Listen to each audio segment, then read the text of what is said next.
Liliane já está na sala.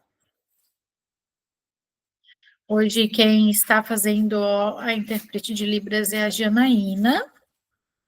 E a Mari teve um outro compromisso, então a gente conseguiu esse apoio para termos a intérprete junto na sala. Eu não vou me alongar demais, porque eu já pedi os 15 minutos de tolerância para vocês, para eu poder me organizar aqui, tomar um café, comer, enfim, que eu cheguei da rua. E a minha proposta hoje para vocês é a gente fazer uma visitação dentro da plataforma do Elizabeth Anderle primeiro, conhecer o processo de cadastro, inscrição e tudo mais, como funciona, para quem não conhece, né, como funciona a plataforma por dentro. Aí, fazer mais uma rodada de dúvidas, caso alguém ainda tenha com relação à inscrição, quem está se inscrevendo ou não. E daí, então, a gente vai passar para eu vou fazer uma fala, assim, num geral, sobre a nova normativa da Lei Rouanet. Daí a gente entra para a Lei Rouanet. A instrução normativa da Lei Rouanet é gigante, né? Então, eu vou fazer só um comentário, digamos assim, pelo que eu vi, de como as coisas estão funcionando agora e algumas dificuldades já enfrentadas desde ontem na plataforma. Pela Aline, que ela não consegue estar nas aulas nesse dia, mas ela acompanha as aulas depois, né? E daí a Aline me procurou justamente por isso.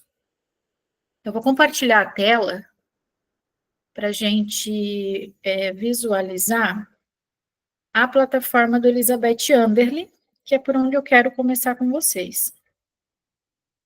A lista de presença, depois eu coloco no chat para a gente não precisar se preocupar nesse momento e a gente faz o registro de todos. Quem puder, eu vou pedir para fazer um print de tela para registrar nossa chamada, nossa aula, porque eu sempre esqueço, tá? Eu fui cobrada pela equipe do projeto essa semana que passou, e daí eu tinha, graças a Deus, um print, eu acho que a Terezinha tinha feito, encontrei outros prints perdidos, assim, e daí um print meu todo atravessado que eu fiz, mas se alguém puder fazer, principalmente assim também, mostrando que a gente está com o intérprete de Libras na sala. E é para fins de prestação de contas mesmo, né? Mas vocês também sabem como isso funciona.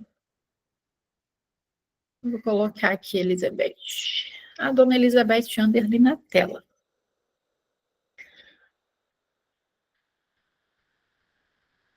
Ok.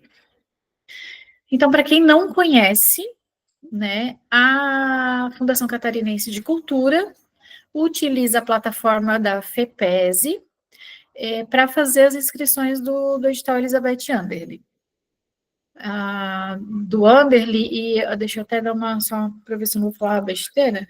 Circuito Catarinense de Cultura, Conexão Cultural, tudo que saiu do PENAB, eles também utilizaram a plataforma FEPESE. Não sei por quanto tempo eles vão continuar com a plataforma, mas não é uma plataforma difícil, né, de manejar, enfim. E ela é até bem simples. O do edital da Elizabeth Anderle, então, é a mais sequinha, assim, em itens, né, que tem. Já na primeira página, ele traz aqui no cabeçalho, então, o edital, o cronograma, publicações, perguntas e respostas, contato e acessar a conta, para quem já tem a conta, né? Deixa eu só conferir aqui que tem alguém me chamando. A Karine fez foto. Muito obrigada. Muito obrigada mesmo. Quem não tem ainda a conta criada, tem o botão embaixo, logo aqui assim, embaixo da logo do edital, um botão de inscrição, né? Então, vai clicar nele e vai concluir o cadastro para inscrição. É um cadastro simples, com poucos dados, né? Só para criar um login mesmo. Eu acabo utilizando, confesso, que é a mesma senha para todos os editais. Porque, senão, eu acho que eu não conseguiria me orientar. Eu acho que ia ter que ter uma caderneta, um bloco de notas no computador só com as senhas todas. Então, nunca deu problema, eu utilizo a mesma senha para todas as inscrições que eu faço. Dentro acessando a conta, né, aqui dentro da plataforma, deixa eu botar o meu login. Onde é que eu tô aqui? Aqui. Então, essa daqui é o espaço, né, da plataforma do Elizabeth Anderle, onde ele traz o edital, né, para fazer a leitura de novo. Ele traz o botão de inscrição, ali bem grandão, né, quero me inscrever. Se tem publicações, eles já vão colocando ali no ladinho direito da tela. Geralmente é de retificação do edital, alguma coisa assim. E daí, na aba no lado esquerdo, vocês vão encontrar outras informações, né? Então, eu vou abrir ali o Quero Me Inscrever e o Minhas Inscrições ali para vocês.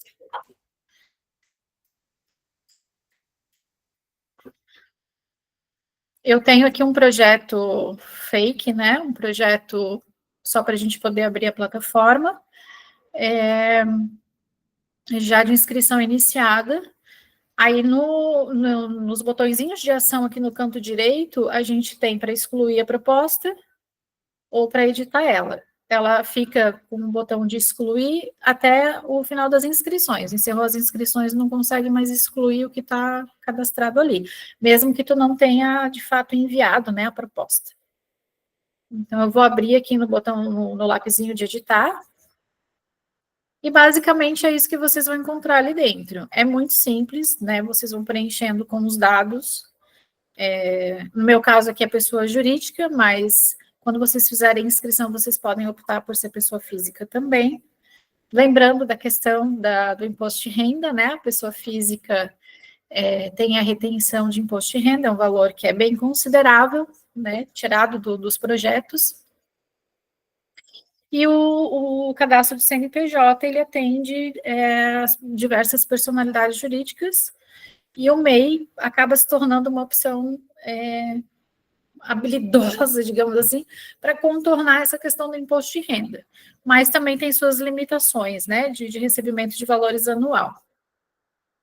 Então, a gente cadastra com os dados pessoais, né, nome, telefone, CEP, vai fazendo todo o preenchimento dos dados. Ele tem a opção de salvar, um botão azul no canto direito da tela, então vocês não precisam concluir tudo num dia só o cadastro, vocês podem ir fazendo aos poucos, exceto os dados que são marcados com campo vermelho, mas ele vai sinalizar para vocês. Preencheu, vai salvar, ele diz que ainda tem campos que precisam ser preenchidos. Então, conclui aqueles campos que são obrigatórios e daí salva a proposta para continuar no dia seguinte, enfim. Na aba documentos, ele traz já para cada tipo de inscrição o que é necessário colocar, então já é orientativo. No meu caso, como pessoa jurídica, ele já indica quais são os documentos que o edital pede. Aí eu só tenho que saber exatamente qual é a minha constituição, né, jurídica, para eu colocar o documento correto, porque ele traz todos os documentos relativos a qualquer pessoa jurídica. Mas eu, como MEI, eu só tenho o certificado de microempreendedor individual. Então, eu já coloquei ali o certificado. Aí ele já começa a trazer o quê? As certidões negativas. Eu fiquei de passar para vocês o link, né, de todas elas. Eu não esqueci, tá, gente? Eu só estou meio atropelada no tempo. Então, vocês vão colocar ele para ver assim, que ele já traz uma relação, né, de informações que precisam subir na plataforma. Certidão de cadastro, esse aqui eu estou mostrando só de pessoa jurídica, mas pessoa física são menos certidões, são menos CNDs. Os arquivos, todos os arquivos que vocês forem subir aqui, eles têm um limite de tamanho. Então, e eles precisam ser em JPEG, né, JPG, ou em PDF, com 15 MB, né, o limite. Então, sempre tem que observar isso, e se não conseguir, se o documento ficar muito grande, principalmente questão de portfólio, aí fazer a compressão dele, eu uso a ferramenta I Love PDF. Eu acho ela simples, mas existem N outras possibilidades aí, dando um Google sobre esse tipo de ferramenta. Então, aqui toda a documentação, é a primeira parte da proposta, deixa salvo.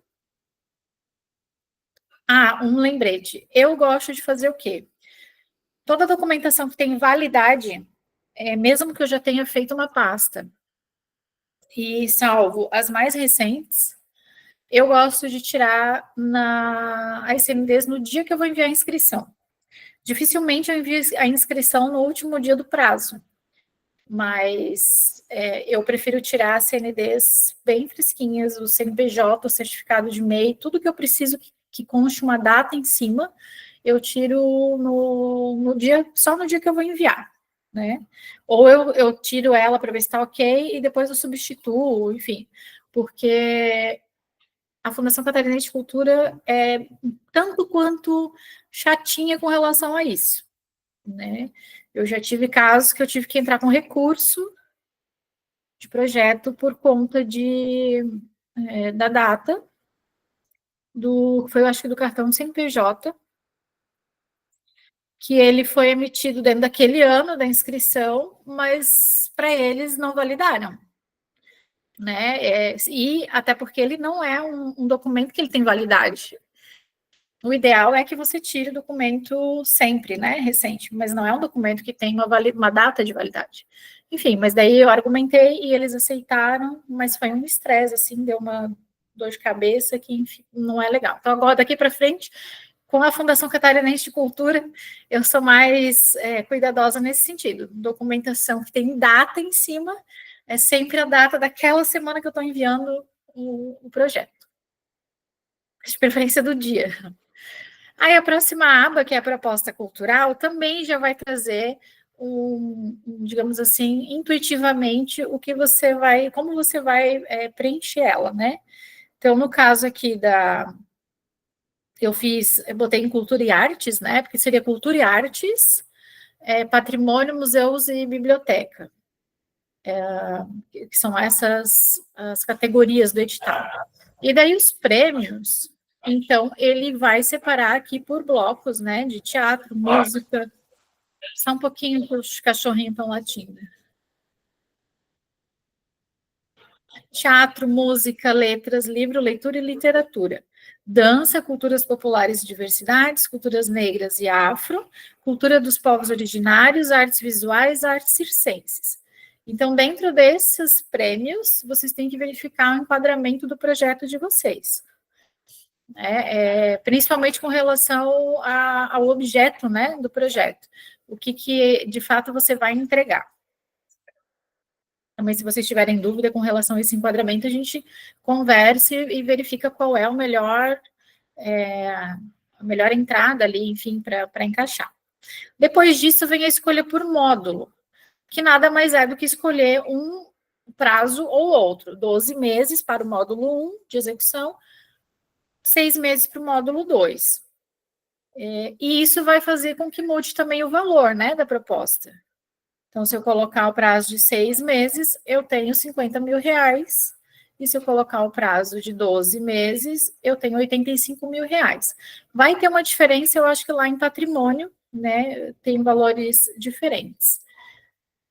E daí eu tenho que escolher um eixo, né, para o meu projeto. Se ele vai ser difusão, de formação, se vai ser pesquisa, produção ou criação, restauração ou conservação. Aqui eu tinha deixado ele como formação, porque teoricamente vai sair daqui um projeto de formação dentro da área de artes visuais. Feito isso, a gente tem a aba Documentos da Proposta Cultural. Eles estão aqui do ladinho, uma do ladinho da outra.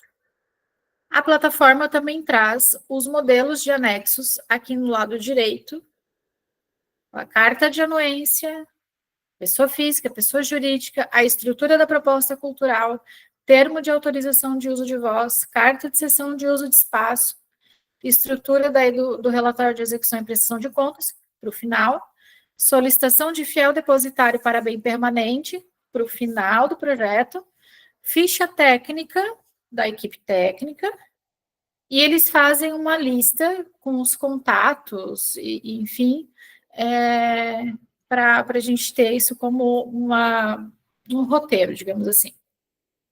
Então, todos esses documentos que estão aqui, eu indico salvar, baixa tudo e já deixa salvo numa pasta, né? Já deixa separadinho. Que se for aprovado, a gente sempre quer que seja aprovado, os documentos ali do relatório de prestação de contas vai precisar usar depois. Deixa eu fechar aqui. Na plataforma, então a gente vai subir o anexo da proposta cultural já preenchido, documentos complementares da proposta cultural. Daí ele cita aqui quais são esses documentos, que daí a gente volta para o edital, no artigo 6.8 e nos seus incisos. É sempre bom observar muito bem isso, porque às vezes o projeto está muito bom, está muito bem escrito, mas falta documentação, que eles chamam de documentos complementares, que muitas vezes é a metodologia, plano pedagógico, estrutura, alguma autorização, de repente, se for um objeto de pesquisa, né? Então, é bom sempre prestar atenção nisso.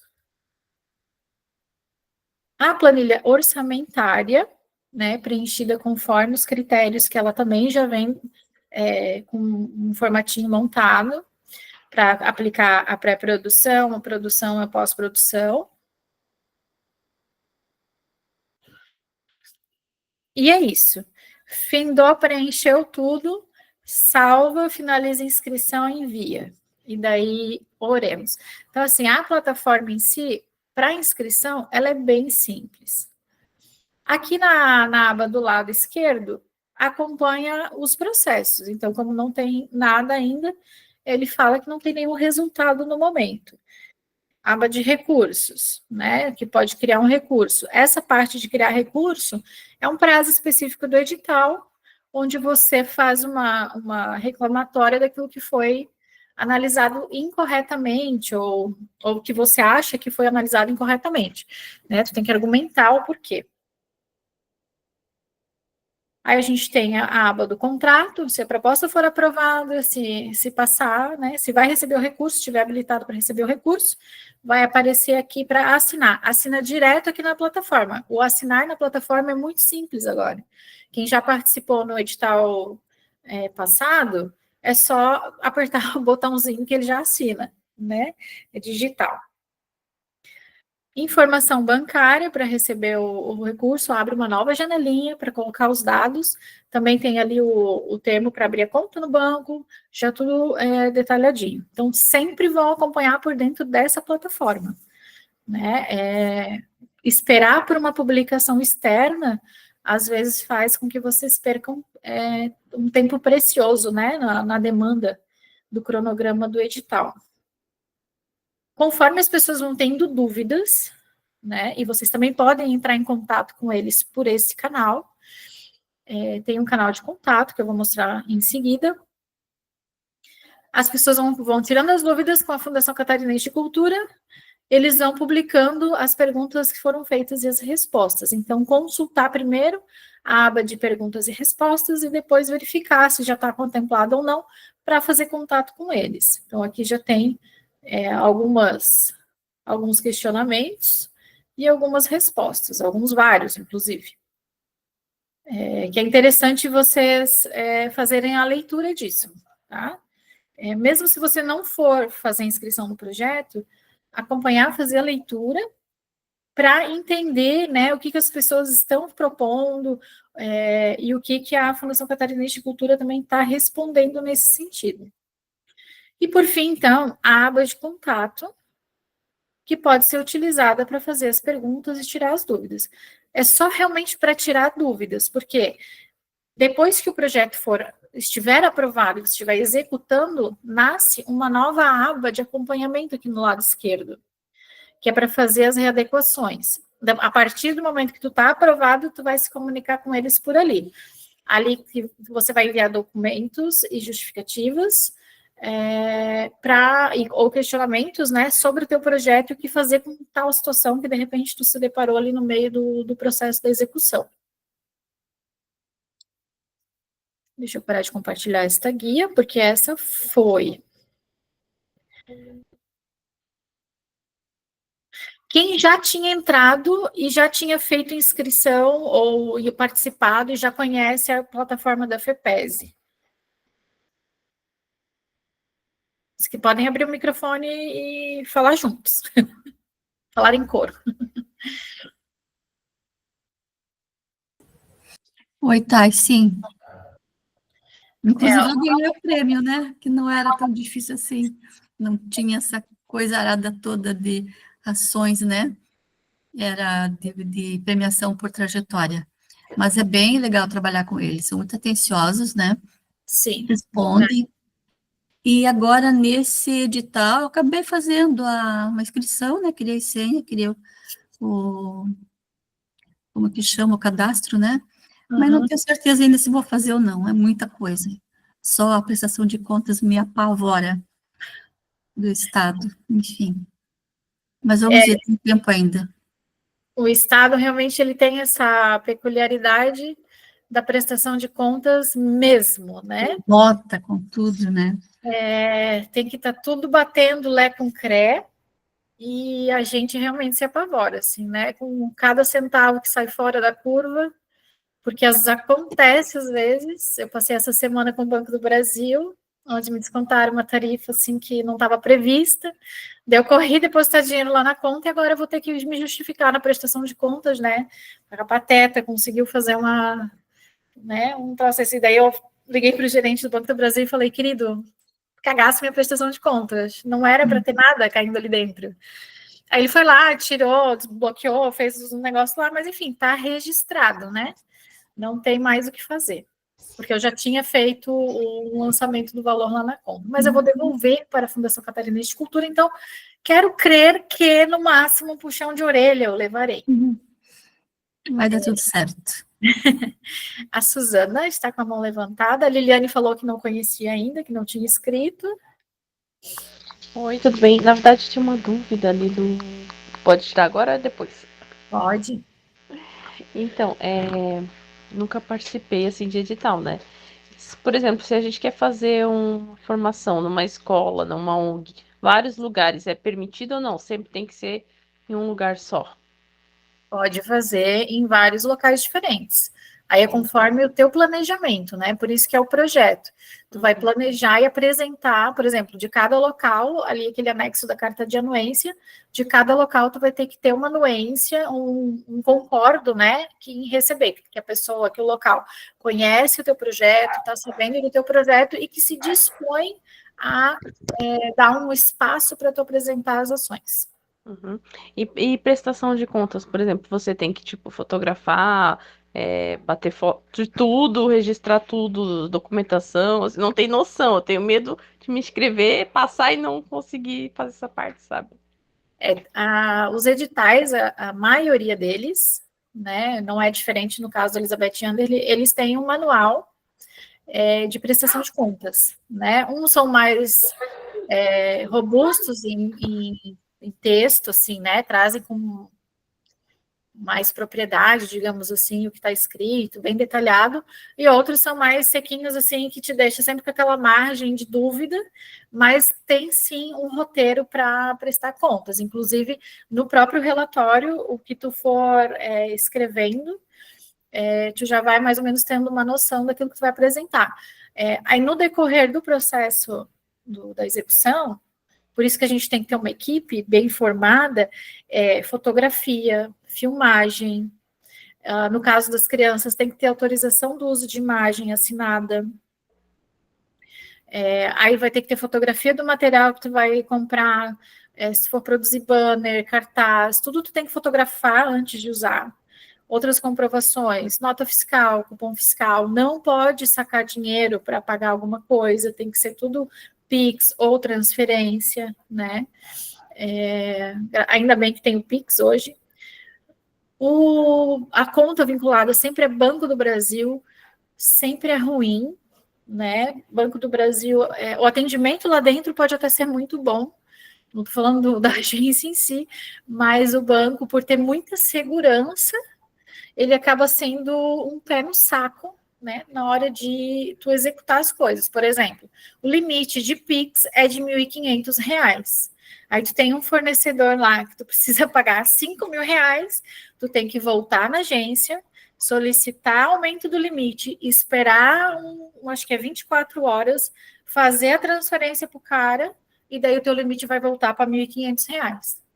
Então, assim, tá assim o negócio, né? Então, cada vez que tu tiver um pagamento muito grande, tu vai ter que fazer esse corre. Mas, em termos de segurança também, né, tu está garantido que ninguém vai carregar o dinheiro do projeto, que afinal de contas tu não vai ter de onde tirar depois para devolver, se for o caso. Notas fiscais, lista de presença, né? Se for em escola, em alguns casos eles pedem a chamada de classe, né? Então já tem que ter essa conversa com a professora.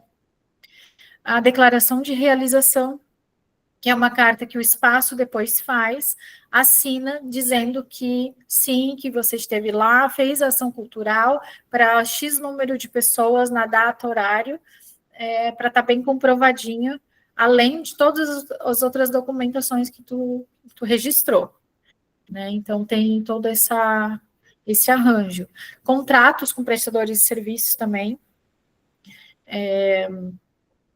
Enfim, por isso que a prestação de contas, ela começa já na elaboração do projeto. Tu começa a elaborar o projeto, tu já mais ou menos tu vai ter que ter uma noção daquilo que tu vai precisar cobrar das pessoas que vão trabalhar contigo e daquilo que vai gerar de documento, né, de relatórios e tudo mais. Então, quanto mais detalhado tu tiver o teu material final, mais fácil vai ser de, se acontecer algum questionamento, alguma diligência, tu responder sem preocupação, assim, não, beleza, eles não viram, não leram, mas está ali, o documento está aqui, né, eu tenho como comprovar. Mais alguma coisa? E, por exemplo, como a gente é tudo artesão, a maioria queria fazer ações de artesanato, né?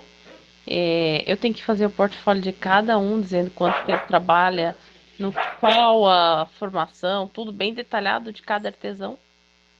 Vai de caso a caso.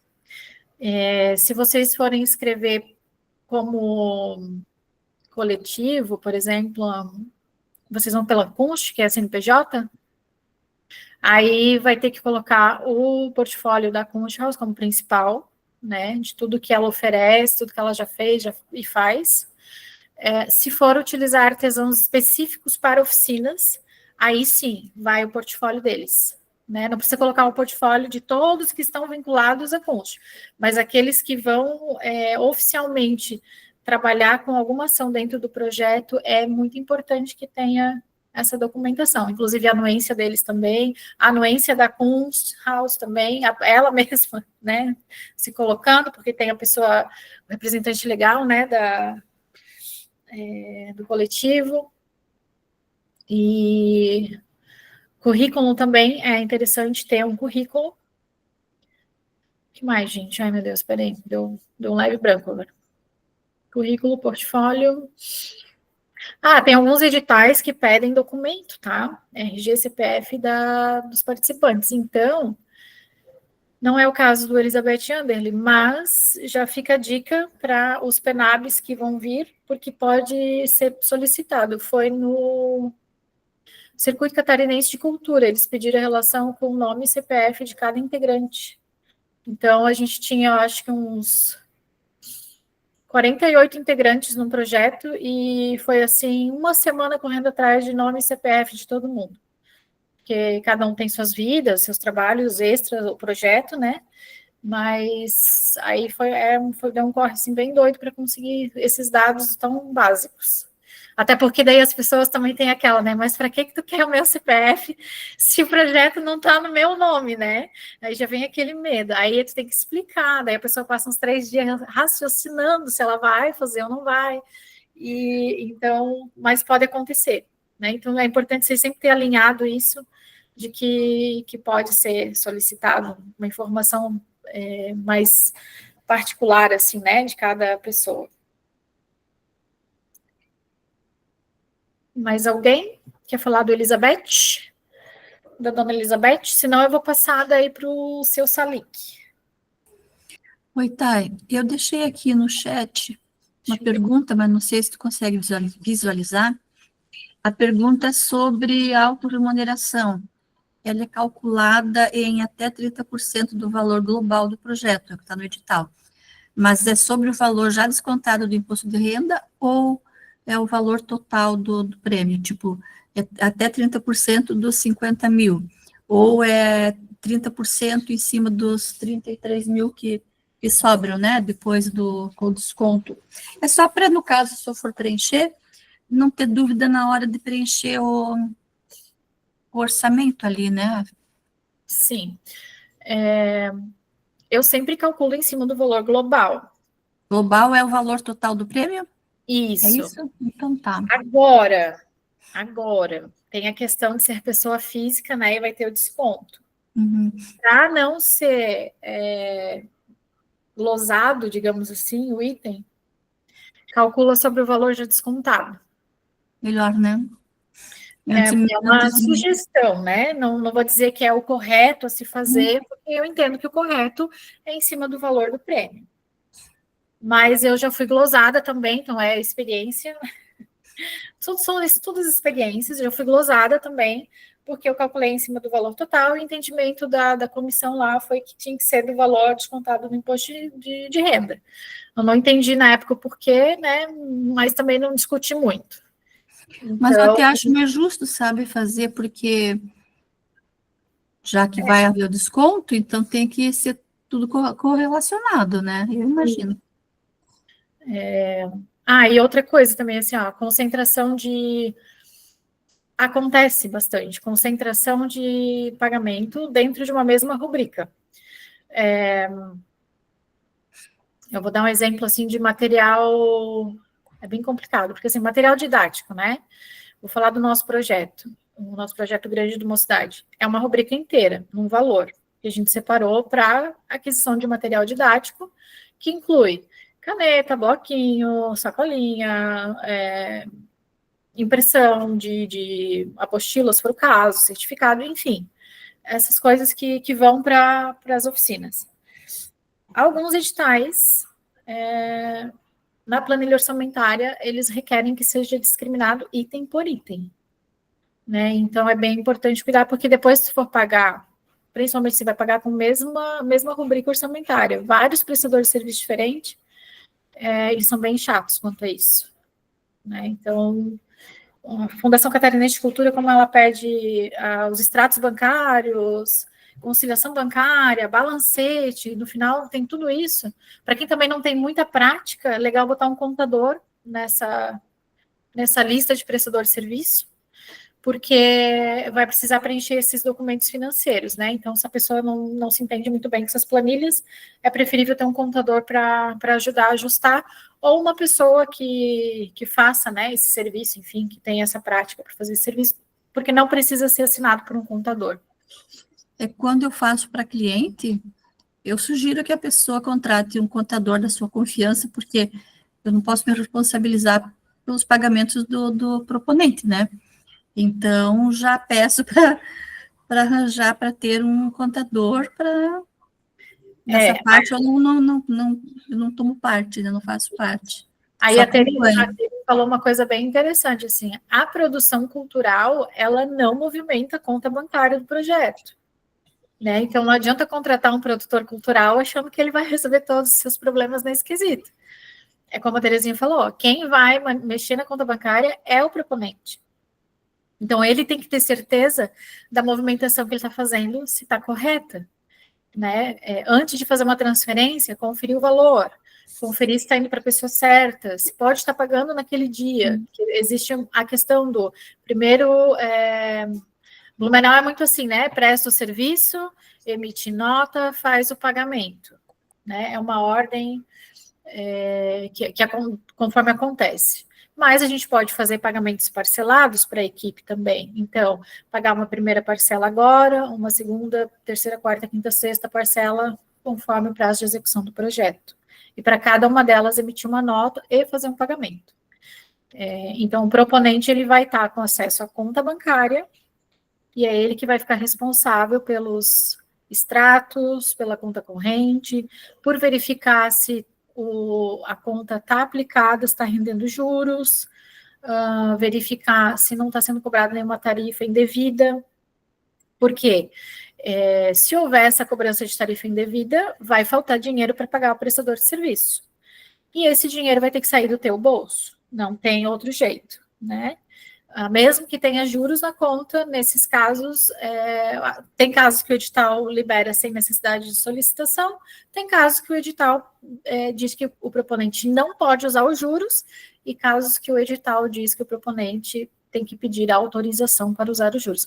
Então, nunca dá para a gente se fiar, se basear num único, eu já sei como funciona. Né? Cada edital tem que ser lido de início ao fim, e feito as anotações, assim, um resumão, assim, um checklist, para a gente não se perder, né, durante os processos. Não adianta nem eu dizer assim para vocês, eu vou formatar. Eu fiz várias coisinhas ali para orientar, mas não dá para formatar um checklist de edital e dizer, aqui está pronta a receita do sucesso, porque todo ano o edital vem com uma linha diferente, né? E é isso. O próprio Elizabeth Under, ele mudou essa questão dos prêmios, né?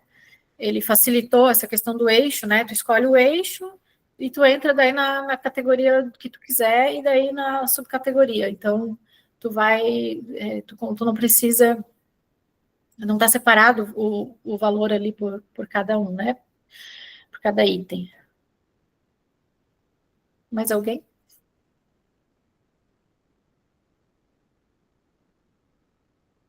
A Gisele falou que já preencheu a plataforma para a FEPES e para o Cocali. É realmente bem... Eu também acho ela bem simples, assim. A FEPES eu acho uma plataforma legalzinha. Ela vem diferente, montada diferente para cada edital. Né? Eu não entrei no da Cocali para ver como é que era, mas para cada edital que eles publicam, ela tem uns brinquedinhos, uns botõezinhos novos, assim, lá dentro. Mas dos que eu participei, o mais simples até agora é do Elizabeth Under. O que não significa que é o mais fácil, porque quando é muito simples também me assusta, porque a gente pode esquecer alguma coisa. Né? Os que têm mais itens, por exemplo, para preencher, para entrar, para clicar em cima e fazer, eu me sinto mais segura, né? Porque eu vou estar tendo a expectativa de estar colocando mais informação ali dentro, principalmente no final, na prestação de contas. O Elizabeth Under, tu preenche um relatório, sobe lá e diz socorro Deus. Né? Já o do Circuito Catarinense de Cultura, não. Ele tem vários tópicos de várias coisas que tu precisa colocar dentro dele. Além do relatório de forma global, assim, né? Então, me passa um pouco mais de segurança nesse sentido. Se mais ninguém se manifestar, eu vou para o nosso próximo item. Se tiver muito corrido, também vocês me freiam, tá? Porque às vezes eu dou aquela acelerada.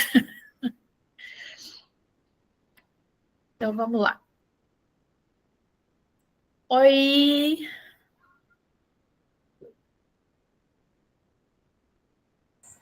Tati? Oi? A Liliane acho que quer fazer alguma pergunta, tá? Estou esperando ela. Fica à vontade. Ok. Uhum. Deixa eu ver se eu consigo enxergar ela bem aqui, que ela está tão pequenininha para mim. Espera aí que eu vou fixar ela, de repente ela fica maiorzinha. Tá. Boa noite. Tudo bem? Ótimo. Eu tenho uma dúvida, por exemplo, se eu estou fazendo meu projeto sobre literatura surda, por exemplo, e eu quero criar um livro, certo? Então, no decorrer ali do processo, se eu tiver os livros, quando eu receber, eu não posso vender esses livros, por exemplo, acabou o projeto e ainda sobraram livros para mim, eu não posso vender ou eu tenho que todos doar? Só essa é a minha dúvida. O edital ali do Elizabeth Anderle, ele traz uma porcentagem, né, que tem que ser distribuída obrigatória. Além dessa porcentagem, tem uma questão que é a venda a preços populares, e finalizado o projeto, o livro, né, se ainda sobrar material, o livro, teoricamente, é teu, mas por ser um produto cultural, eticamente mantém-se a prática da venda a preços populares. Então, se for um livro de alto custo, precisa estar bem ciente, assim, dessa questão do valor, porque está tabelado o valor. Depois eu posso ver bem bonitinho, eu estou com o teu material ainda ali salvo para a gente poder fazer a avaliação, e daí eu vou te dar o feedback. Eu tenho uma experiência de um manual de saxofone, da Suelen Mondini, que alguns de vocês talvez devem conhecer. Ela fez um material, uma apostila muito, muito boa, e o edital tinha essa questão do preço popular, então ficou totalmente inviável para ela vender durante o processo do projeto, porque ela pagou, acho que o custo por livro foi R$60 e ela só poderia vender por R$35. Né? Então, tem que se atentar a esse detalhe. Então, o que ela optou? Ela preferiu fazer todo o projeto, fazer a distribuição obrigatória, fez ainda alguma distribuição gratuita nas ações dela, encerrou o projeto, prestou contas, entregou o relatório de prestação de contas, aí sim ela passou a comercializar os livros. Né? Daí ela colocou em livrarias e tudo mais.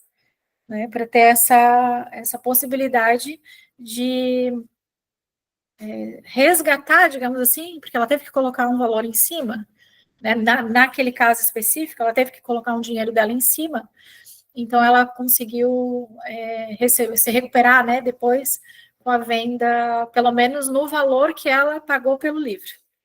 Né? Eu acho que, se não me engano, ela não colocou um valor acima, mas ela colocou o valor, pelo menos para ficar zeradinho e ela não ter prejuízo. Mais alguma dúvida? De nada. Ok. Então, vamos lá. Bom, desde o dia 5 de fevereiro, né, agora a gente vai falar de Lei Rouanet. Desde o dia 5 de fevereiro, se não me engano, o sistema SALIC já vem operando com os novos parâmetros, né, da nova instrução normativa, a instrução normativa 23 de 2025. E ela mexeu, né, com alguns dos limites e a maneira de orçar as despesas, principalmente com a questão dos investimentos em acessibilidade no projeto. Outra situação também que eu percebi, que ficou mais restrito para quem não quer entrar como empresa, né? Para quem não quer se formalizar como empresa, que vai entrar como pessoa física. Né? Já para quem é MEI, o caminho ficou um pouquinho mais interessante. Então, eu acho que eles querem mesmo tirar essa questão da pessoa física de apresentar projeto, sabe? Porque eles reduziram o valor da pessoa física e, em contrapartida, eles duplicaram o valor do MEI. Né? Ficou bem... o MEI, acho que está com 1,5 milhão, se eu não me engano. Então, para quem vai partir para a questão de captação de recursos, vale a pena hoje fazer um microempreendedor individual. A instrução normativa em si, que depois eu vou mostrar para vocês, é a normativa, né? É um complemento do texto da lei. Né? Ela vai informar quais os parâmetros, né, de funcionamento da ferramenta, os limites, né, de tetos de valores, as exigências, o que precisa ser entregue, as penalidades, enfim, quem vai escrever o projeto que precisa ter na mão. Ele já começa falando dos artigos, né, que são os primeiros artigos da lei, que é o 1º e o 3º, que já orientam a escrita, na elaboração da proposta para justificar o projeto. E também traz, a instrução normativa também traz as questões de acessibilidade e democratização do acesso. Ela esmiuça esses termos, né? E também o modo como a gente vai prestar contas no final, porque é aquilo, né? Começou a executar uma coisa e começou a escrever um projeto, tu já tem que prestar contas daquilo. Então, já está tudo embutido nesse documento. Uma questão, assim, que me pegou essa semana foi sobre o portfólio, né, do proponente, porque antes eu entrava lá e enfim, depois subia a documentação do portfólio e tal. Agora, tem que subir o portfólio antes, né, do proponente, e tem uma questãozinha, assim, com relação àquele valor que antes era limitado, né, então, para quem era a primeira inscrição de projeto, tinha o valor de 200 mil, né, que só podia até 200 mil. Agora não tem mais esse limite, né, por quê, né? Por que não tem mais esse limite? Quem vai apresentar o primeiro projeto e não tem portfólio em atividades culturais, não consegue comprovar absolutamente nenhum tipo de atividade cultural, ganha restrição de captação de 200 mil reais. Quem já movimenta a cultura, quem já tem portfólio, vai se enquadrar naqueles outros valores, mesmo que seja a primeira vez que está ingressando na Lei Rouanet. Né? Então, eu vejo assim que do que era antes para agora, deu uma melhorada. Eu sempre fico com o pé atrás das melhoras, porque com as melhoras sempre vem alguma coisa ainda para dar um chacoalhão na gente, né? E não foi diferente. Eu conversei hoje com a Gisele. Gisele esteve lá na biblioteca, a Gisele está aqui na sala. A gente estava conversando sobre isso, trocando uma ideia, e uma das nossas colegas, a Aline, que ela não consegue fazer aula nesse horário, ela veio com uma dúvida que ela não estava conseguindo fazer a vinculação do CNPJ no proponente, né, no responsável legal, né, pela empresa. Tinha conseguido colocar a procuração, subir a documentação e tudo mais, eu não estava conseguindo vincular uma coisa com a outra, e no meio disso tudo o portfólio dela ainda foi recusado, né, o portfólio da associação.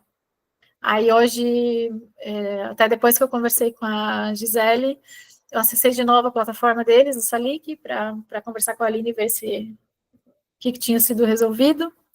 Ela recebeu mais uma resposta do Salic, dizendo, falando, enfim, sobre a questão do portfólio, como ela deveria fazer, mas eles não são muito queridos, assim, sabe, nas respostas, e muitas vezes demora um pouquinho. Não muito, mas demora. Mas, no fim das contas, aparentemente, deu tudo certo, o portfólio foi aceito, eu subi novamente o portfólio, disse para ela, eu vou arrumar aqui e vamos ver o que vai dar. Arrumei, consegui arrumar a questão do proponente para ela, e subi o portfólio, aparentemente deu tudo certo, mas para mim também foi uma diferença, assim, porque não tinha essa questão. Então, o valor de 200 mil, que antes era o limite permitido só para pessoa física, né, que não tinha produção cultural anterior, agora é só para aqueles que não, para quem era pessoa física que tinha já produção cultural, ou não, enfim, agora fica só para quem não tem como comprovar a produção cultural. Então, nunca trabalhei com cultura, nunca fiz nada, nunca fiz um projeto, 200 mil é o valor que tu vai poder captar. Outra questão, assim, o cadastro do proponente, né? Então, eu vou cadastrar, a gente faz inscrição, depois eu vou mostrar ali na plataforma, mas tu vai fazer inscrição pelo teu CPF, independente se tu for ou não for, Missy, o gato subindo na minha perna, independente se tu for ou não for o responsável legal da empresa.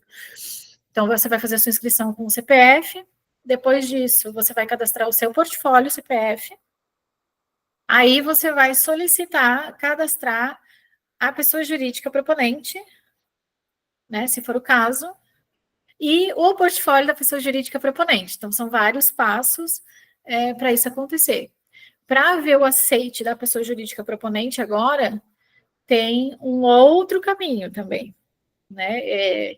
Ele não aceita, ele dá uma mensagem em cima, ele não aceita de primeiro momento fazer essa inserção daí depois, né? Tem que mandar os documentos por e-mail. A maior parte das comunicações são feitas por dentro da aba solicitações. Mas antes disso, tudo configurado, né? De ter todos os dados ali configurados, ela também não abre esse item. Então, está bem mais... Está casadinho, assim. Sempre foi o Salic sempre teve vínculo, né, com a Receita Federal. Então, o que está lá na Receita Federal, eles têm todos os dados. Mas agora está um pouquinho mais travadinho nesse sentido, libera de um lado, trava do outro, atualização do sistema. Então, tem que ficar um pouquinho atento a isso. O manual não é bem claro, tem o manual do proponente, mas o manual do proponente não tem essas explicações, assim, esmiuçadinhas. Ele só diz como cadastrar e, se não der certo, ele não explica como resolver, né? Outra coisa da plataforma é o limite de documento, né? Então, o arquivo não pode ser muito pesado. Eles têm um limite de, no máximo, 5 megabytes, senão ele não sobe na plataforma. Aí volta para aquela questão de fazer a compressão, né, do portfólio, que geralmente nossos portfólios são pesados. Né, por conta de muita fotografia, enfim, acaba ficando um arquivo grande. Uma melhoria, digamos assim, também, é que na instrução normativa vem a relação dos itens que são interessantes ter no portfólio. Então, ele já traz mais ou menos como fazer, como montar o portfólio. Então, para quem nunca montou um portfólio, ali já tem uma mini instruçãozinha, que ele fala ali assim, né? Você precisa apresentar fotos, panfletos, cartazes de eventos feitos que contenham a logo da marca, da associação. Eles falam em destacar, né, onde aparece o teu nome, então grifar em cima onde aparece o nome para quando eles abrirem o portfólio eles já enxergarem o que é teu mesmo. Se tiver nota fiscal também, para comprovar, né, trabalhos realizados, nota de jornal, insights de rede social, registros videográficos, fotográficos, enfim, tudo que você realizou de cultura, né, colocar dentro do portfólio, então ele já traz essa listinha, né, dessas informações. Outra coisa que eu percebi da instrução normativa é que no ano passado as pessoas físicas tinham um limite permitido de até R$1 milhão em projetos ativos, né? E esse valor agora diminuiu para 500 mil e até 2 projetos ativos. Né? Então, projetos ativos são aqueles que já conseguiram a captação mínima, né? Então, ou já estão, de alguma maneira, sendo realizados, né? Em compensação, aquilo que eu falei, o microempreendedor individual teve um acréscimo de 50% do limite. Então, agora o MEI pode ter até R$1,5 milhão e até 4 projetos ativos. Então, pode captar até R$1,5 milhão né, no total de até 4 projetos ativos. E um upgrade, assim, né? Acho que esse é o maior de todos, das sociedades limitadas ou unipessoais, inscritas como Simples Nacional, né? Que o limite passa a ser de 10 milhões, ou 8 projetos ativos. Deixa eu ver aqui se subiu mensagem. Deixa eu ver os dois lados. Ah, tá.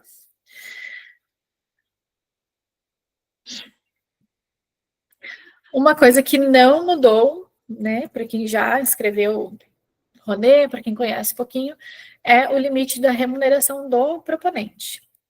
Ele não pode receber mais do que 20% do valor total da planilha financeira, né? A menos que seja MEI. O MEI ganha 30%, né? O MEI está sendo favorecido nesse momento ali. Não sei até que ponto isso é bom também, porque o MEI tem um limite anual, né? Então, possivelmente o MEI vai ficar empolgado e vai acabar saindo, né, dessa classificação jurídica e vai ter que pagar mais imposto depois.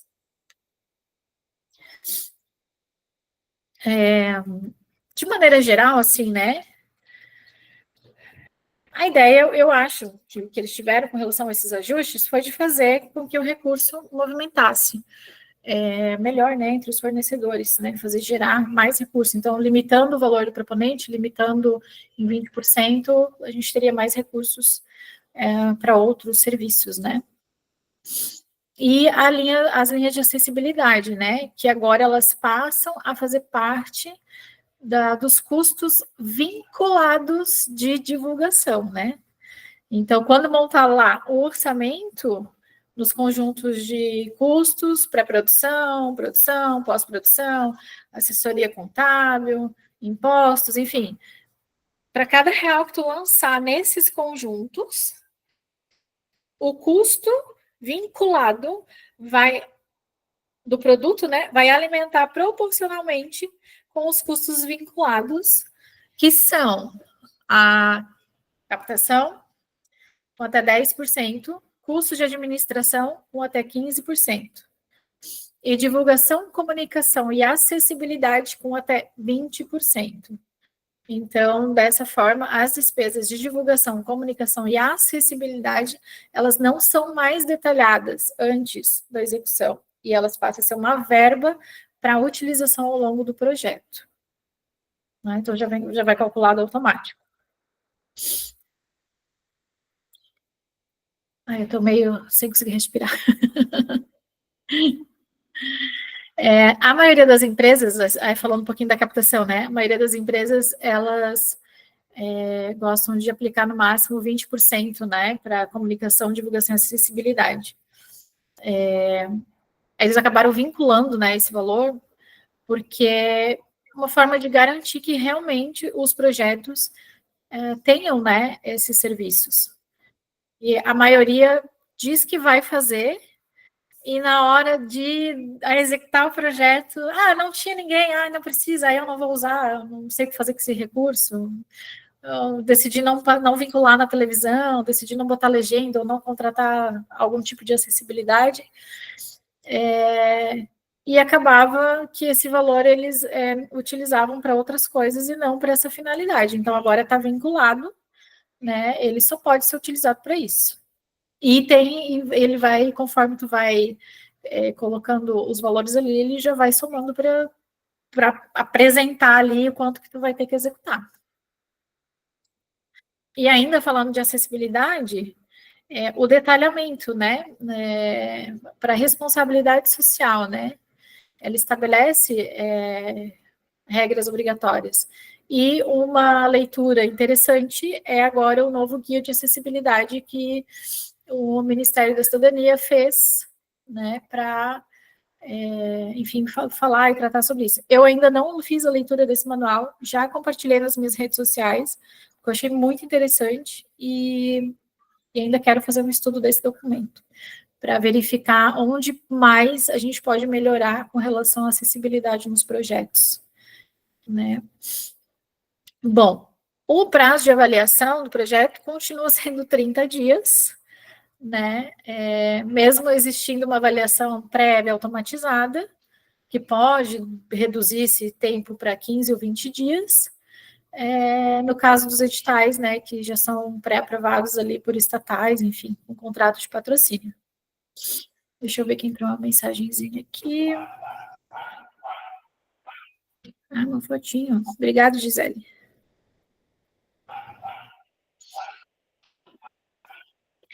O prazo para captar é de 36 meses, né? Isso se você deixou selecionado na página do Salic já, que você vai fazer a prorrogação automática. Mas, na publicação no Diário Oficial, sempre vai estar vinculado ao ano corrente. Tá? Então, para vocês não se preocuparem, que, por exemplo, ele sempre vai terminar no dia 31 de dezembro do ano corrente, né, do projeto. Porque no Diário Oficial só consegue liberar essas informações, né, e esse valor só pode ser liberado dentro do ano em que, a partir do momento que o projeto está inscrito. Alguma dúvida até aqui, vocês podem ficar à vontade. Eu espero também conseguir responder, porque, né, deixa eu ver, só para lembrar, era mais de 100 páginas a instrução normativa. Eu tenho ela salva aqui, deu mais de 100 páginas. Então, é interessante também fazer a leitura, né, desse material. Eu vou compartilhar até com vocês. Porque o que eu falei aqui foi, assim, uma repescagem mesmo. Sobre tudo que eu encontrei, visualizei de informações que seriam para isso, né? Deixa eu pegar, onde é que tá? Aqui eu vou abrir primeiro o manual do proponente.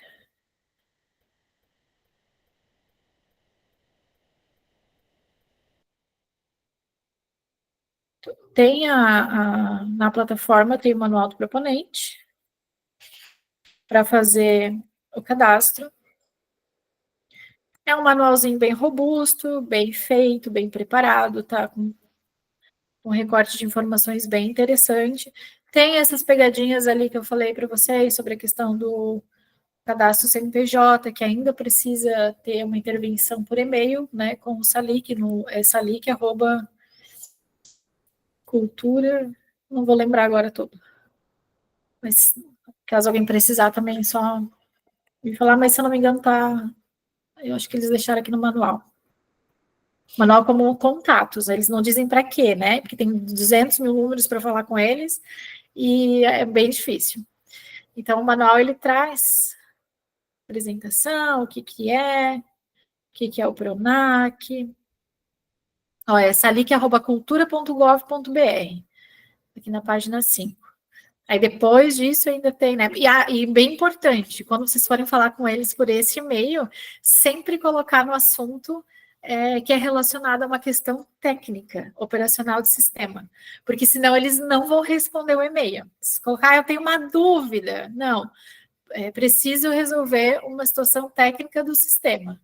Aí eles vão ler o teu e-mail, senão eles não vão ler o teu e-mail.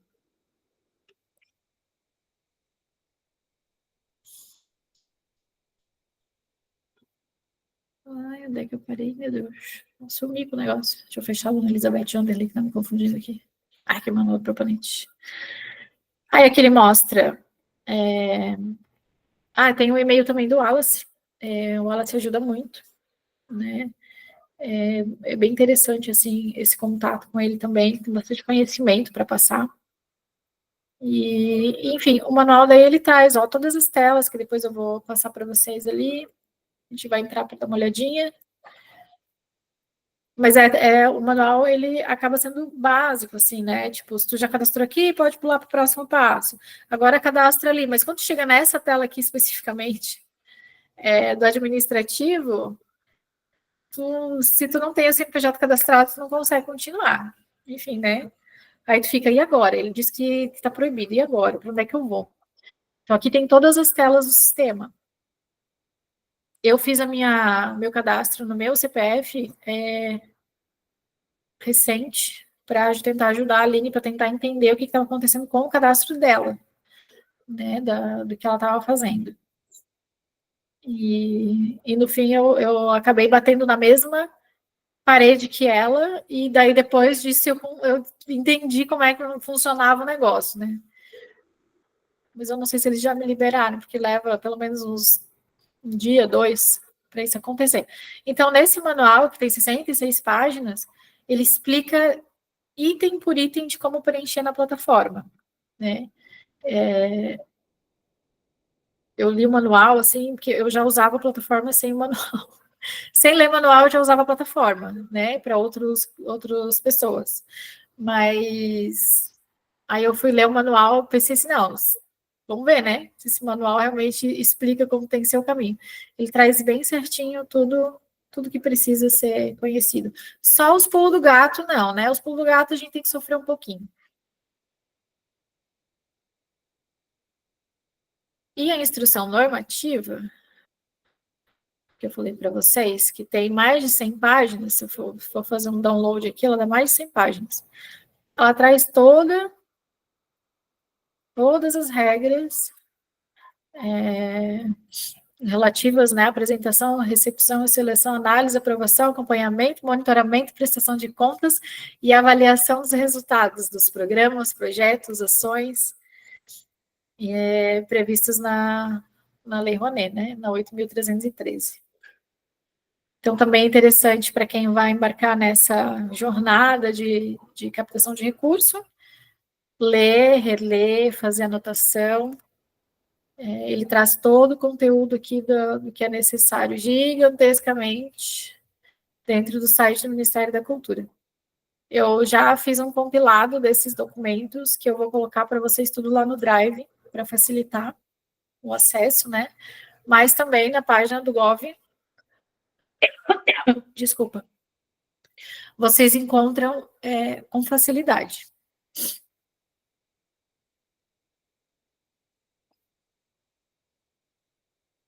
Então, vamos agora a uma outra ferramenta vinculada à Lei Rouanet, que é o Salic Comparar. Se alguém precisar me parar, perguntar alguma coisa, por favor, é só abrir o microfone e chamar, tá? Porque como eu estou nas páginas compartilhando, às vezes eu não consigo ver se alguém está me chamando aqui.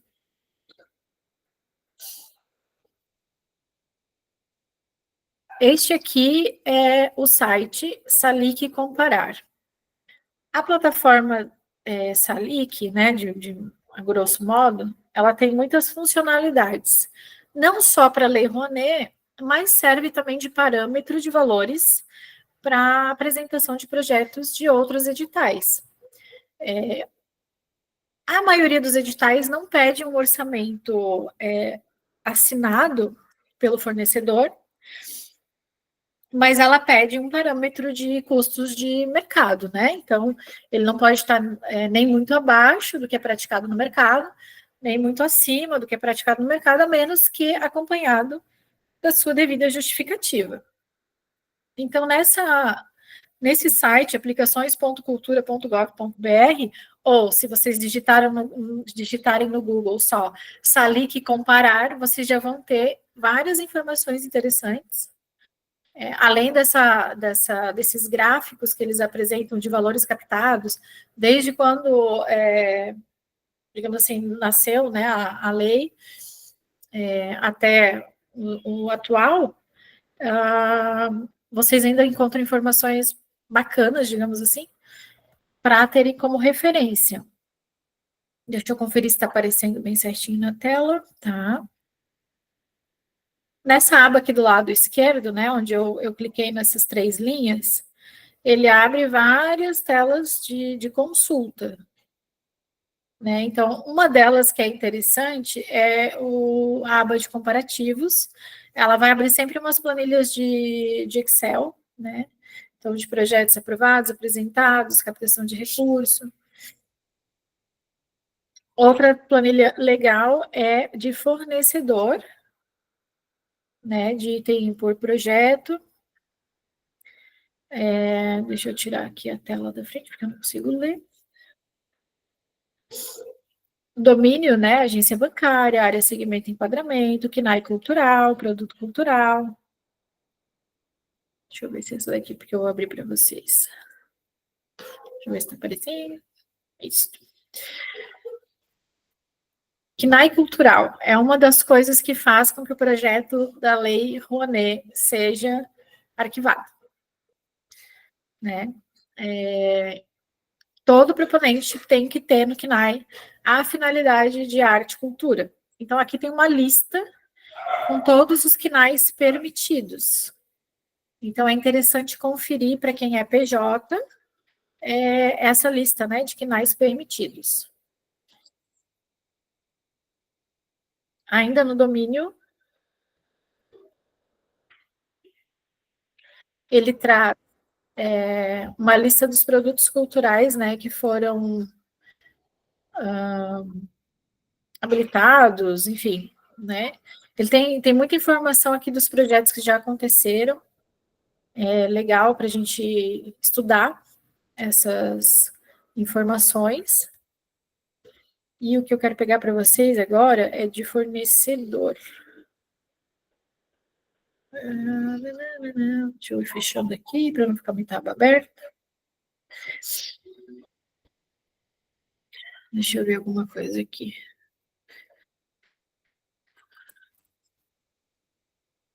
Ele abre, ó, os itens, né?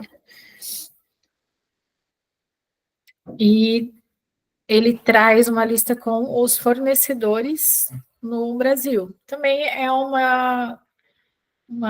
digamos assim, um acessório dentro do site para a gente ter um parâmetro, enfim, de quem vende ou comercializa determinado serviço, produto. Deixa eu ver o que a gente acha com Blumenau a título de curiosidade. Ninguém. A título de curiosidade, não achamos ninguém. Deixa eu ver em Santa Catarina. Ninguém também. Eu não fiz nenhum teste antes, tá, gente? Isso aqui tá tudo ao vivo e real mesmo. Então, é interessante fazer essa consulta também de fornecedores para conhecer quem são os fornecedores, enfim, perto. Ele vai abrindo várias abas como se fosse uma planilha do Excel na tela. Deixa eu ver aqui.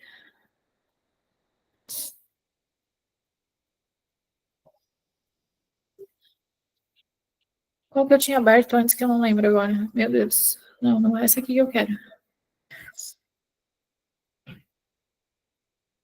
Deixa eu ver se é esta.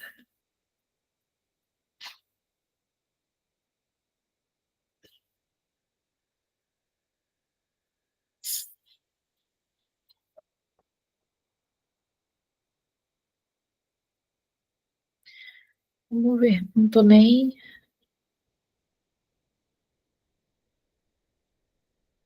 Não tô nem indo por... Ai, não tem nada. E a minha pesquisa aqui não está gerando resultados. Mas, enfim, vale a pena ficar investigando aqui dentro do Salic para vocês terem essas bases. Inclusive aqui, ó, a lista de incentivadores, né? Para conhecer quais são as estatais, né, que dão incentivo, que fazem editais e dão incentivo, quem são os incentivadores lá desde os primórdios do negócio. Então, é legal fazer esse estudo, né, dessas informações. Deixa eu ver se eu acho alguma coisa interessante aqui. Gisele, alguma dica aqui para a gente buscar alguma informação? Eu queria mostrar a tela aberta. Hoje de tarde eu entrei aqui e achei de tudo. Agora eu não estou achando nada, só porque eu queria mostrar para vocês. Estou fuçando aqui, estou olhando, e se eu achar alguma coisa, eu te aviso. É porque é muita coisa para olhar, então aí a gente fica assim meio perdido. Mas hoje à tarde eu entrei e olhei os preços dos serviços. Enfim, eu não anotei, então agora sim eu não consigo me lembrar o caminho, porque eu entrei tudo quanto é aba, né, de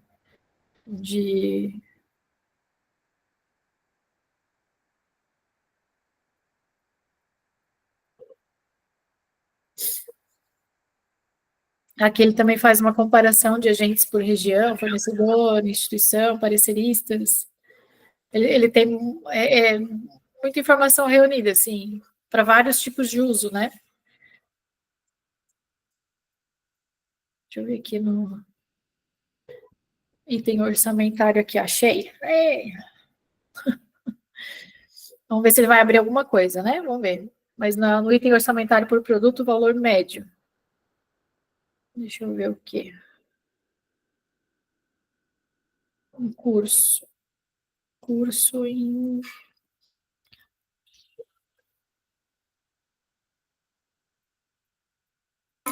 Tem uma planilha aqui dos maiores incentivadores por ano e por estado aqui, que também é bem bacana. Não sei se chegasse a mostrar ali. Eu estava funcionando essas coisas. Eu só passei por cima, assim, mas é interessante realmente ir olhar.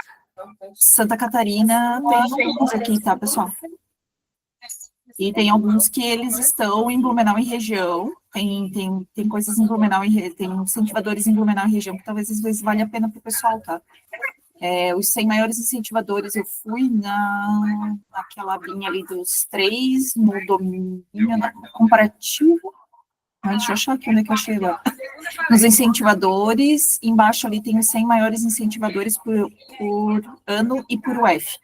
Aí eu escolhi 2025, Santa Catarina, então a gente tem aqui, tem Leonardo Filho, tem Companhia Elétrica Jaraguá, temos aqui a Seara Alimentos, Coque Hipermercado.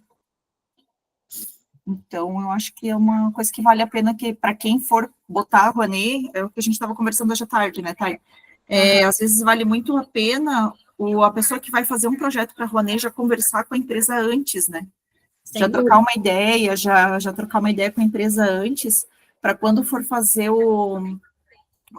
essa proposição, conseguir já saber mais ou menos para onde que ela vai apontar para conseguir o recurso, né? Para não ser tão difícil depois. É isso mesmo. Porque assim, né, além da, vamos supor assim, da peculiaridade de tu passar um estresse assim, na plataforma, aí se tu não tiver ainda a certeza, digamos assim, né, do valor que vai ser aportado para ti, dá um desânimozinho, assim, né, de fazer a coisa, querer fazer bonito, e daí o negócio ficar ali paradinho na plataforma e não receber um centavo de incentivo, né, tem vários projetos ali dentro que estão zerados. Eu estou tentando achar uma informação só para botar na tela, mas assim, gente, Santa Catarina não está no mapa, eu acho. Não acho nada de Santa Catarina. Eu queria achar daqui. Uma outra dica que é legal, quando a gente for fazer esse tipo de pesquisa, para ver quais empresas a gente vai abordar, que daí foi passado num outro curso que eu fiz de Lei Rouanet, vocês olharem dentro ali, por exemplo, tem o Coque Hipermercado, então eu entro no site, vou buscar dentro do Coque, lá dentro do site, na parte sobre nós, na parte de documentação que às vezes tem sobre a empresa, eles especificam que tipo de apoio cultural eles dão. Então, por exemplo, tem empresa que só apoia teatro, tem empresa que só apoia música, tem empresa que eles têm preferência em apoiar literatura. Então, você vê lá dentro da documentação da empresa o que eles preferem apoiar, para, de repente, ver se vale realmente a pena entrar em contato com a empresa ou não, né? É tudo pulinho do gato, assim, para facilitar, digamos, né, a chegada na empresa, sem levar uma porta na cara, ou às vezes até nem atende, né? Ninguém nem te recebe, nem quer falar contigo.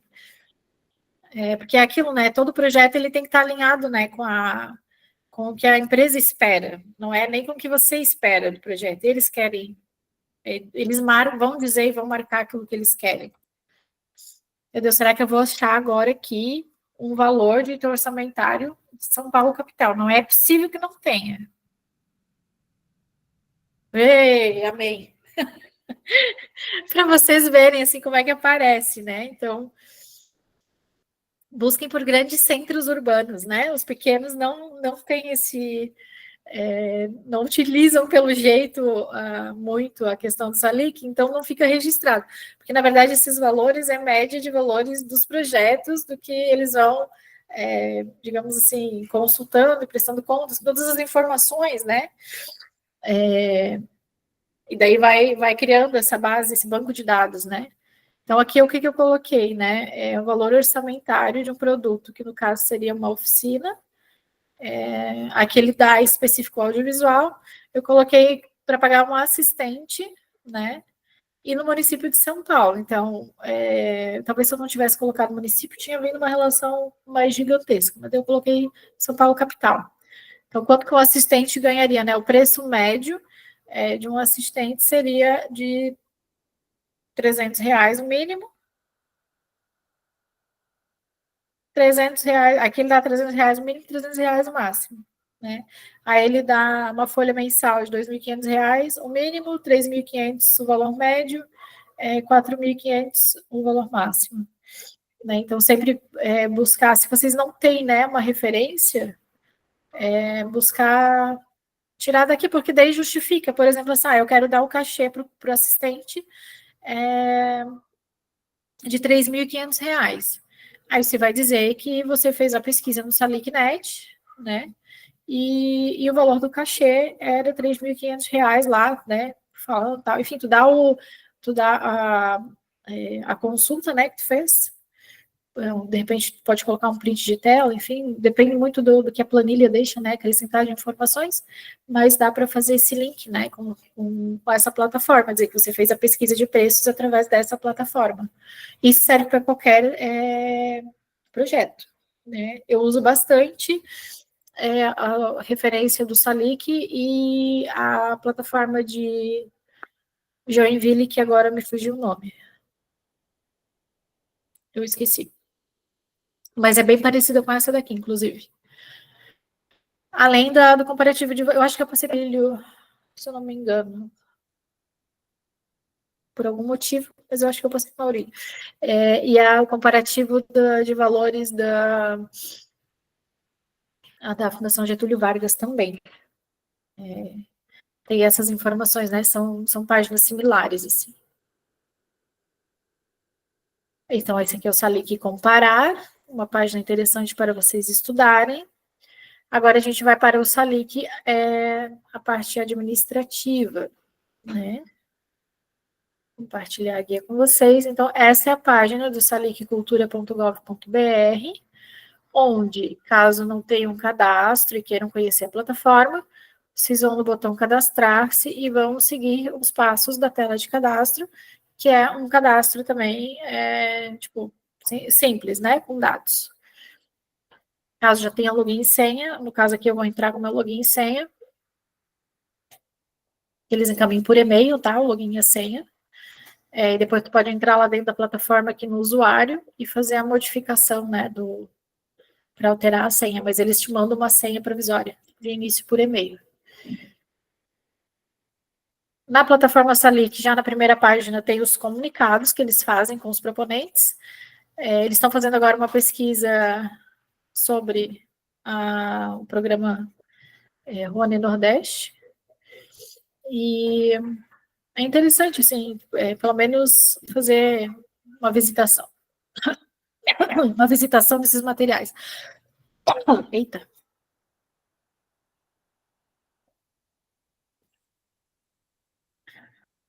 E sempre que tem alguma notícia importante, então vai estar aqui nessa primeira página.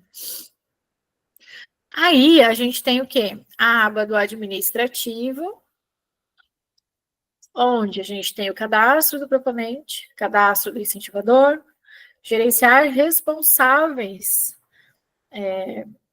pelo cadastro, pela proposta, né, o projeto, procuração, quando eu for indicada como representante legal de uma instituição CNPJ, e a aba de portfólio, que foi a aba onde deu fez essa mudança. Ó. Se vocês observarem aqui, a minha ainda está pendente de validação, a minha pessoal já foi aprovada e a do CNPJ está pendente de validação. Eu fiz ontem lá para a Aline, do Instituto Gene, enfim, fiz para a Aline, e hoje foi validado, então não foi muito demorado, foi um dia. Então, amanhã eu quero ver se meu já está validado também para poder... Não vou escrever proposta aqui na Rouanet, porque eu não tenho um patrocinador, não tenho uma empresa para patrocinar, mas eu gosto sempre de conhecer as plataformas para poder, de alguma forma, a gente sempre pode ajudar, né? A gente nunca sabe tudo, mas a gente sempre pode ajudar com alguma coisa. Na aba de proposta, deixa eu abrir aqui o cadastrar proponente. Assim, para vocês verem que não é muito mistério, né, dentro do Salic. São os dados normais. Jogando o CNPJ ou o CPF ali, ele já vai puxar as informações da Receita Federal, né? Ele já vai preencher tudo só para conferir.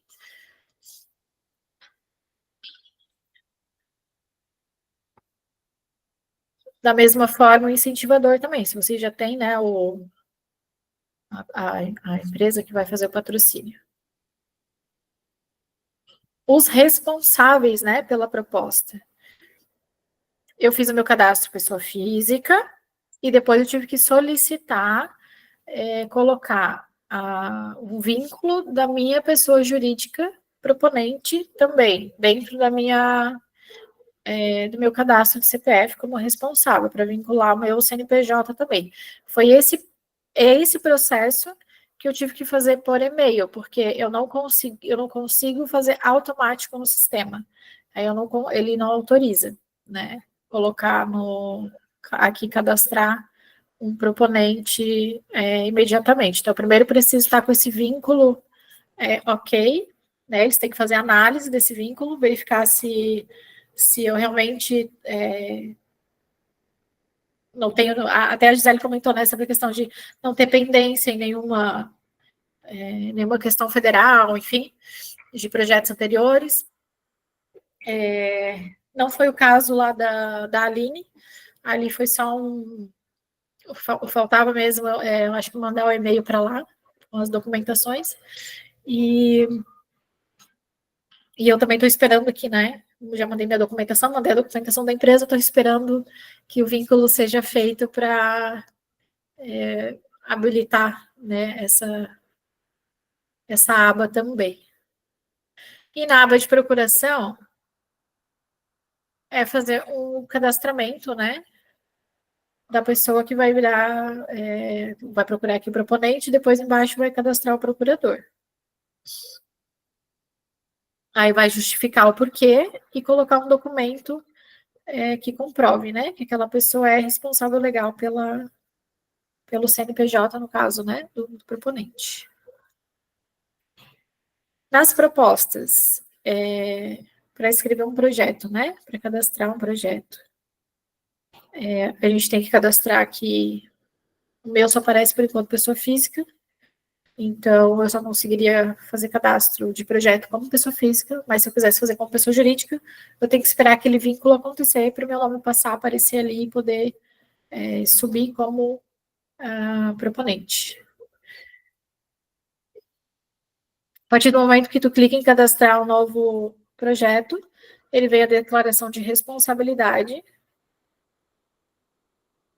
para você ficar de acordo, né, com os comprometimentos ali com o SALIC, com a Lei Rouanet. E daí, então, ele abre para começar a preencher o projeto.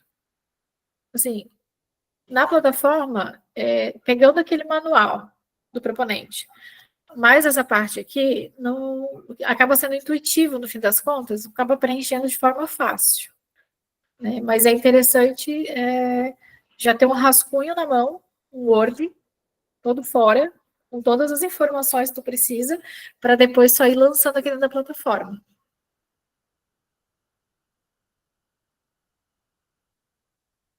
Na aba de projetos, ele vai aparecer os projetos que, né, obviamente, eu tiver no meu nome. Não tenho nada aqui, então não aparece nada. Na aba de solicitações, não há solicitações e também eu não tenho, como eu não tenho projeto cadastrado, eu ainda estou em fase de cadastramento do proponente, ele também não me dá essa opção ainda. E na aba de manuais estão os manuais importantes, que é o de uso de marcas, apresentação de propostas, de monitoramento e execução. O de apresentação de propostas é esse que eu abri para vocês, que é o manual do proponente. Né? Então, é interessante mais essa documentação também ser feita uma leitura e tal. São documentos bem extensos, né? São documentos extensos, mas, enfim, dependendo para que lado a gente vai caminhar, se vai partir para edital, em que nível, né, de edital que a gente vai trabalhar, a gente sempre vai ter uma demanda muito maior, né, de responsabilidade. São valores maiores, então são maiores responsabilidades também. Deixa eu parar a tela. Fechar minhas abas agora.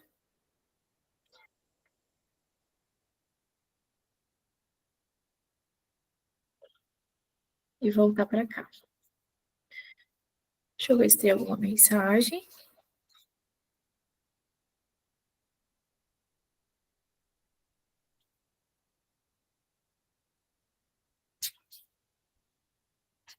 Será que tinha alguém para entrar ainda? Eu não vi, não tinha.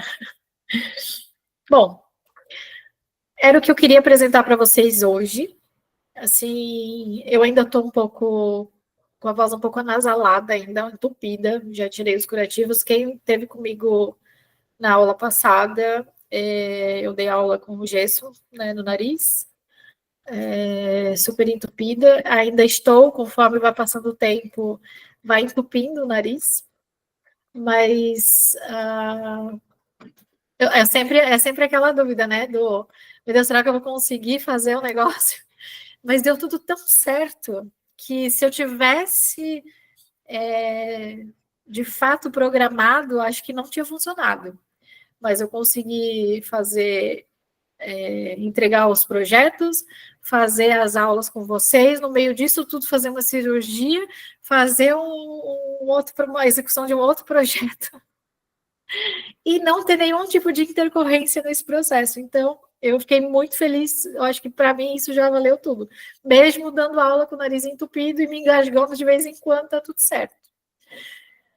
Se alguém tiver alguma dúvida, alguma pergunta, ou quiser levar essas informações para refletir, para a gente construir para o próximo encontro, eu estou tentando seguir uma linha de desenrolar, assim, porque é muita informação, e são cabeças pensando diferentes, cada uma indo para um segmento. Vou colocar no grupo, Tere, pode ficar tranquilinha. Então, eu acho que, assim, eu tenho um pouquinho de preocupação de sobrecarregar, sabe? Com várias informações diferentes para, assim, num turbilhão, assim, corrente. Porque acho que é por isso também que eu resolvi fazer o curso assim mais estendido, para sempre ter um respiro entre uma semana, né, uns dias de respiro entre uma aula e outra, para a gente poder refletir um pouco sobre o conteúdo e, de repente, assim, Lei Rouanet não é para mim, né? De repente vocês veem semana que vem e dizem, Lei Rouanet não é para mim, não estou preparado para isso. Ou você já tem aquela coisa do, nossa, eu tenho um parceiro, tenho uma empresa, não sei o quê, e eu comentei com ele sobre isso, e ele não conhecia, eu conhecia, e daí a gente já embarca num negócio que é assim, muito maior, né? Então, essas medidas. Eu não trouxe para vocês hoje o conhecimento da plataforma de Blumenau. Alguém que está aqui na sala não conhece a plataforma de Blumenau, porque eu abro aqui rapidinho para gente.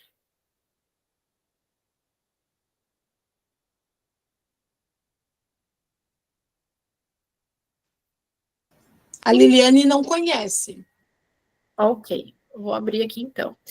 Em Blumenau, eu vou partilhar a tela, deixa eu só colocar aqui. Eita. Em Blumenau, o site é o culturablumenau.cplcloud.com.br. Deixa eu partilhar a tela agora. cplcloud.com.br. culturablumenau.cplcloud.com.br. Meu Deus, me enrolei toda, né? Mas eu escrevo depois lá para vocês. Essa daqui é a página da página do gerenciador de editais de Blumenau.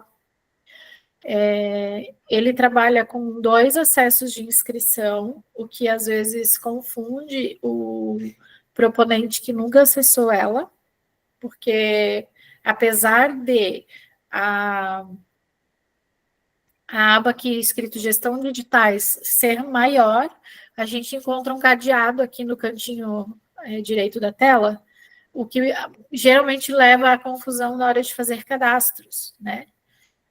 Porque aqui tu vê um cadeadinho, daí tu vê um cadeadinho lá em cima, e daí tem os 2 aqui na frente, e daí tu fica pensando para qual lado que eu vou. Então, para quem nunca teve acesso a essa plataforma, todos os editais de Blumenau estão aqui dentro.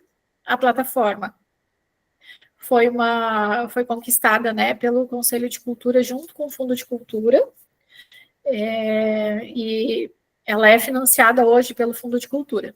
Então, todos os meses o Fundo Municipal de Cultura paga para manter essa plataforma ativa, e ela tem ajudado muito na gestão dos editais, tanto a nível governamental, quanto a nível de proponente, né? Então, para ambos facilitou muito. Então, para se inscrever, né, para se registrar, que aqui a palavra é registrar-se. Então, a gente vai entrar aqui nesse botão registrar, formulário de cadastro. Preenche tudo, cria, né, uma senha, repete a senha, cadastra. O proponente sempre vai fazer acesso ao sistema por esse botão aqui, né? Então, no caso, botar o CPF, a senha e entrar no sistema. Nessa página, todo o registro dos editais que eu já me inscrevi, né? Já que eu estou no meu login, ou dos projetos que eu já escrevi para outras pessoas, estão aqui listados no meu login. Deixa eu ver agora aqui. Aí aqui eu consigo mudar os dados de usuário, se for o caso, né?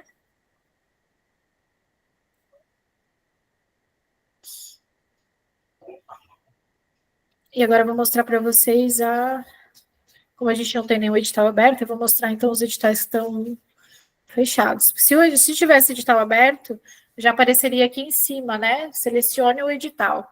Aqui está marcando que não há editais disponíveis. Então, eu vou sair para mostrar para vocês. Estou em editais. Se tivesse edital aberto, mais uma vez, estaria aparecendo aqui em editais abertos. Inclusive, foi feita esse ano a oitiva por dentro dessa plataforma. Uma oitiva onde listava, né, o que ia ser feito do plano de ação, do PLAR. Aqui é o edital. Aí eu vou em detalhes, no azul. Esse aqui é o edital que aconteceu agora, né, no início desse ano. Eu ia dizer do ano passado, não, foi no início desse ano. Aí ele já traz algumas informações e depois os anexos, né, os arquivos todos para fazer a leitura. Fica salvo vídeos para consulta. E igual a Elizabeth Anderle, vai formando perguntas e respostas embaixo. É um site, uma plataforma bem fácil de trabalhar também. Eu vou voltar lá, eu vou abrir um projeto. Aí eu volto em Home Office. Deixa eu abrir aqui, ó. Ele tem um botãozinho de ações, onde eu posso, no caso, se fosse para escrever e tal, eu sempre tenho que voltar por ali. Isso também é uma coisa que o pessoal fica em dúvida. O pessoal faz a inscrição e depois não sabe aonde ir para abrir a sua inscrição. Então, tem um botãozinho de ação ali no cantinho direito que vai abrir. Porque se tu abrir de novo me inscrever, ele sempre vai abrir uma inscrição vazia. Ele nunca vai abrir a inscrição que já está preenchendo.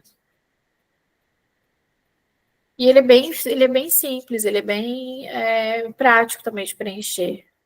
Né? Ele já vai trazendo ali as informações, ele traz também aqui não aparece, mas quando ele está em fase de inscrição, ele traz as orientações, o que precisa constar ali.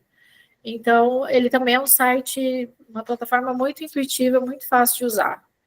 Né? Então, preencher um projeto aqui dentro e ele vai salvando, né? Então, tu vai preenchendo, salvando, preenchendo, salvando, preenchendo, salvando.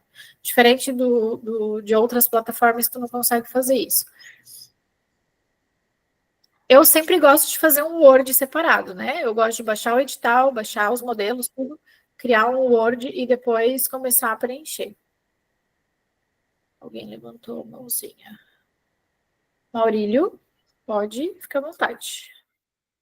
Eu posso fazer uma pergunta do Elizabeth Anderle? Pode.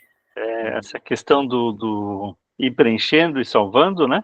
Até quando se pode ir alterando, né? E salvando, né? Até a finalização do horário das inscrições. Enquanto ele tiver com as inscrições abertas, tu pode mudar tudo, título, só não vai mudar mais o proponente, né? Daí tu vai ter que abrir uma nova inscrição. Mas as partes que são não obrigatórias, né? Tu consegue modificar até o último minuto de enviar a inscrição. Depois que enviou a inscrição, também bloqueia, não muda mais nada. Aí só com solicitação, no caso de execução. Né? Antes de estar em execução, também não muda nada.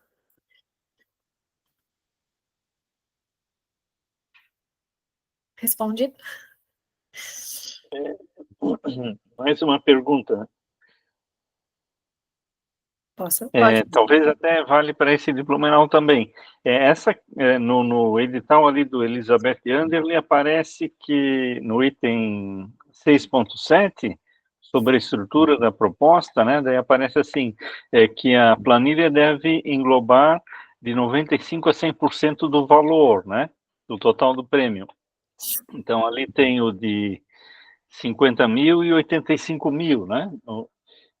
Isso quer dizer que se as contas derem abaixo desses valores ou acima, tem que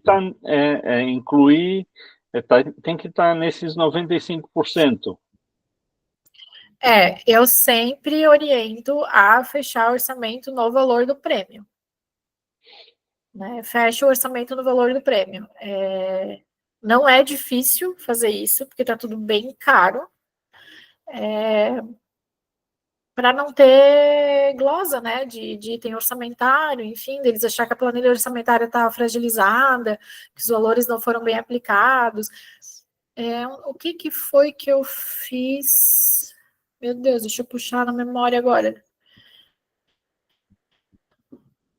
Foi agora do Mocidade em Ação.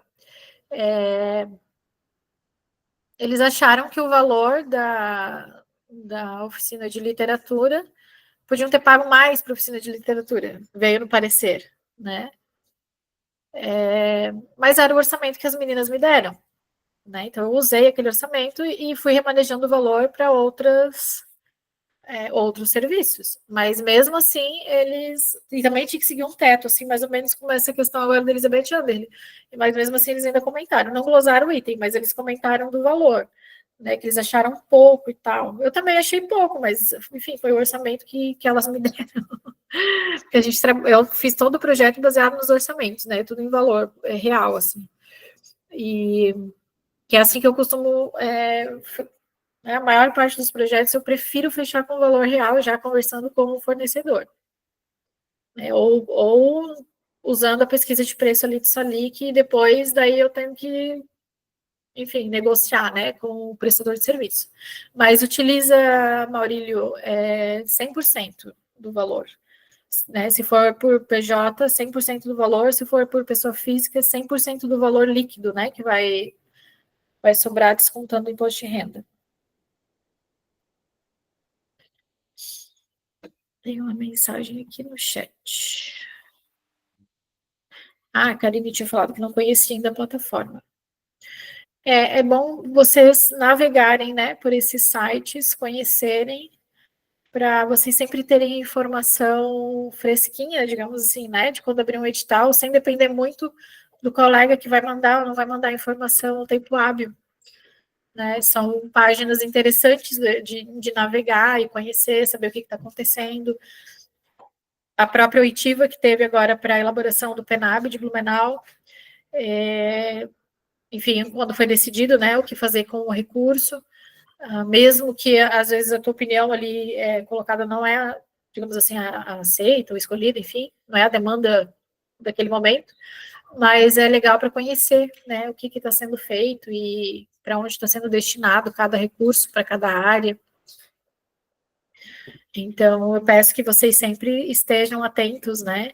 Começar a visitar o site da Fundação Catarinense de Cultura, o site da Prefeitura de Blumenau, que também tem bastante informação, aí navegar pelo site da Secretaria de Cultura, e essa plataforma da gestão dos editais é uma plataforma à parte do site da Prefeitura, né?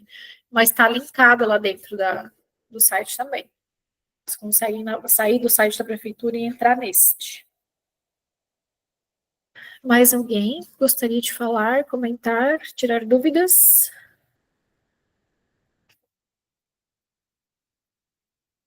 Deixa eu parar de compartilhar a tela. E vou procurar para vocês a lista de presença.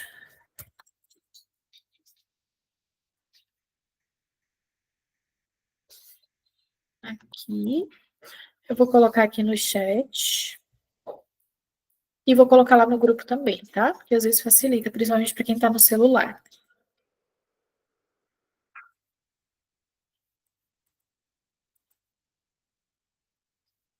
Muito obrigada pelas fotos. Vai ajudar bastante o pessoal que quer prestar contas. Pessoal, eu que vou prestar contas. E por mim, por hoje é só. Aí vocês estão dispensados. A Pro deixa vocês ir para o recreio agora.